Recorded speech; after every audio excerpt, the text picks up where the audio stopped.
ఆక్రమిత కాశ్మీర్ లో సీక్రెట్ గా మాటు వేసిన మసూద్ అజర్ మరొక పహల్గామ్ ఘటనకు ప్లాన్ చేస్తున్నాడా? అక్కడ తను ఉన్నా పాకిస్తాన్ చూసి చూడనట్టుగా వ్యవహరిస్తోందా అంటే అవుననే సమాధానమే వస్తోంది. కరుడుగట్టిన ఉగ్రవాద సంస్థ జైషే మహమ్మద్ చీఫ్ మసూద్ అజర్ పాకిస్తాన్ ఆక్రమిత కాశ్మీర్ లోని గల్గిట్ బల్టిస్తాన్ నగరాల్లోనే సంచరిస్తున్నట్టుగా ఇంటెల్ అందింది. దీనికి సంబంధించిన కొన్ని సాక్ష్యాధారాలు వెలుగులోకి వచ్చినట్టుగా సమాచారం. అదేంటో వివరంగా చూద్దాం. పీఓకేలోని టూరిస్ట్ ఏరియాలో కరుడుగట్టిన జైషే మహమ్మద్ చీఫ్ మసూద్ అజర్ నక్కినట్టు భారత ఇంటెలిజెన్స్ వర్గాలకు సమాచారం అందిందని విశ్వసనీయ వర్గాల నుంచి తెలుస్తోంది. బహవల్పూర్ నుంచి మకాం మార్చిన మసూద్ అజర్ పీఓకేలోని స్కర్డ్ పట్టణంలో ప్రత్యక్షమయ్యాడని, తమను భారత్ కు అప్పగిస్తామని బిలావల్ భుట్టో వ్యాఖ్యల నేపథ్యంలో అజ్ఞాతంలోకి వెళ్లిపోయాడని సమాచారం. అయితే అజర్ కదలికలను ట్రాక్ చేస్తున్న భారత నిఘా వర్గాలు ఆ విషయాలను ట్రేస్ చేయగలిగాయి. జైషే మహమ్మద్ ఉగ్రవాద సంస్థ చీఫ్ మసూద్ అజర్ ఎక్కడున్నాడో చెబితే సంతోషంగా అరెస్టు చేసి భారత్ కు అప్పగిస్తామని ఇటీవలే పాకిస్తాన్ విదేశాంగ మంత్రి బిలావల్ భుట్టో జర్దారీ ప్రకటించారు. బహుశా మసూద్ అజర్ ప్రస్తుతం ఆఫ్ఘనిస్తాన్ లోని ఉండవచ్చని ఆయన ఆ సమయంలో చెప్పారు. ఈ నేపథ్యంలో మసూద్ అజర్ ఆచూకీతో ముడిపడిన కీలక సమాచారం బయటకు వచ్చింది. బిలావల్ భుట్టో వ్యాఖ్యల అనంతరం అతడు పాక్ ఆక్రమిత కాశ్మీర్ పీఓకేలోని గిల్గిట్ బల్టిస్తాన్ ప్రాంతానికి చేరుకున్నట్లుగా నిఘా వర్గాలకు సమాచారం అందింది. సాధారణంగా మసూద్ అజర్ పంజాబ్ ప్రావిన్స్ లోని బహవల్పూర్ లో ఉండేవాడు. అయితే ఇటీవల అకస్మాత్తుగా బహవల్పూర్ నుంచి 1000 కిలోమీటర్లకు పైగా దూరంలో గిల్గిట్ బాలిస్తాన్ లో ఉన్నట్లుగా స్కర్డ్ పట్టణానికి చేరుకున్నాడు.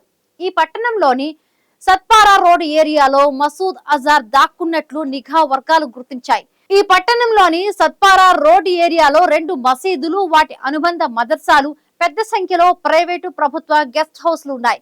సరస్సులు, ఉద్యానవనాలతో కూడిన ఈ ప్రాంతానికి పర్యాటక ప్రదేశంగా మంచి పేరుంది. ఎవరికీ సందేహం రాదనే ఉద్దేశంతో దాక్కునేందుకు ఉత్తమ ప్రదేశంగా సత్పారా రోడ్ ఏరియాను మసూద్ అజర్ ఎంచుకొని ఉండొచ్చని అంచనా వేస్తున్నారు. గతంలో కూడా అతడు ఈ విధంగా లొకేషన్లను మారుస్తూ తిరగడం చేస్తుండేవాడు. అప్పట్లో అంటే 2019లో పాకిస్తాన్ లోని బాలాకోట్ పై భారత్ సర్జికల్ స్ట్రైక్ చేసింది. ఆ తరువాత అజర్ తన మకాం ను బహవల్పూర్ నుంచి పెషావర్ కు మార్చాడు. ఈ కరుడుగట్టిన ఉగ్రవాది కదలికలను భారత నిఘా వర్గాలు నిశితంగా ట్రాక్ చేస్తున్నట్లు తెలుస్తోంది.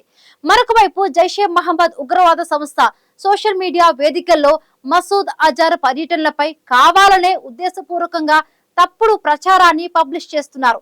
నిఘా వర్గాలను తప్పుదోవ పట్టించేందుకే ఇలా చేస్తున్నారని సమాచారం. అయితే ఇప్పటికీ అతడు బహవల్పూర్ లోనే ఉన్నాడని అందరినీ నమ్మించేలా పాత ఆడియో క్లిప్లను సోషల్ మీడియా హ్యాండిల్స్ లో పోస్ట్ చేస్తున్నారు. ఇస్లామాబాద్ శివార్లలోని బర్మా టౌన్ లో జనావాసాల మధ్య మసూద్ అజర్ కు ఒక ఆఫీస్ ఉంది. అతడు తరచుగా అక్కడికి తన గన్మెన్ తో కలిసి వెళ్తుంటాడు. ఇటీవలే ఆపరేషన్ సింధూర్ లో భాగంగా భారత సేనలు బహవల్పూర్ లోని జైషే మహమ్మద్ ఉగ్రవాద సంస్థ ప్రధాన కార్యాలయంతో పాటు జామియా ఉస్మానో అలీ క్యాంపులపై దాడులు చేశాయి. ఈ దాడుల్లో మసూద్ అజర్ కుటుంబానికి చెందిన 10 మంది హతమయ్యారు. ఆ సందర్భంగా విడుదలైన ఓ వీడియోలో తన వారి మృతి పట్ల రోధిస్తూ వారి బదులు తాను చనిపోయినా బాగుండేదని అనడం అందులో ఉంది. ఇదిలా ఉంటే గతంలో మసూద్ అజర్ ను భారత్, అమెరికా ఐక్యరాజ్య సమితి ఉగ్రవాదిగా ప్రకటించాయి. ఒకప్పుడు మసూద్ అజర్ భారత దర్యాప్తు విభాగాల కస్టడీలోనే ఉండేవాడు. అయితే 1999 డిసెంబర్ 24న ఇండియన్ ఎయిర్లైన్స్ విమానాన్ని ఉగ్రవాదులు హైజాక్ చేసి ప్రయాణికుల విడుదలకు బదులుగా మసూద్ అజర్ ను విడిపించుకున్నారు. కాందహార్ ప్లేన్ హైజాక్ పేరుతో ఈ ఘటన గురించి అందరికీ తెలుసు. భారత్ నుండి విడుదలైన వెంటనే జైషే మహమ్మద్ ఉగ్రవాద సంస్థను మసూద్ అజర్ ఏర్పాటు చేశాడు.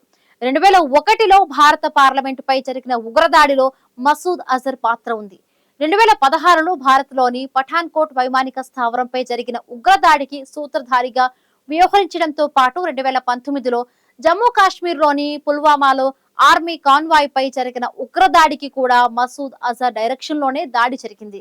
ఆనాటి ఆ దారుణమైన ఘటనలో 40 మంది భారత సైనికులు అమరులయ్యారు. భారతదేశం జాబితాలో మోస్ట్ వాంటెడ్ టెర్రరిస్టులలో ఒకడైన మసూద్ ప్రస్తుతం పాక్ ఆక్రమిత కాశ్మీర్ లో తలదాచుకుంటున్నాడు. భారత్ పై మరొక దాడికి ప్లాన్ చేస్తున్నాడని సమాచారం. నిఘా వర్గాలు తెలిపిన వివరాలతో పాకిస్తాన్ ఉగ్రవాదులకు అండగా ఉంటుందనడానికి మరొకసారి నిరూపితం అయ్యిందని భారత సైన్యం అంటోంది.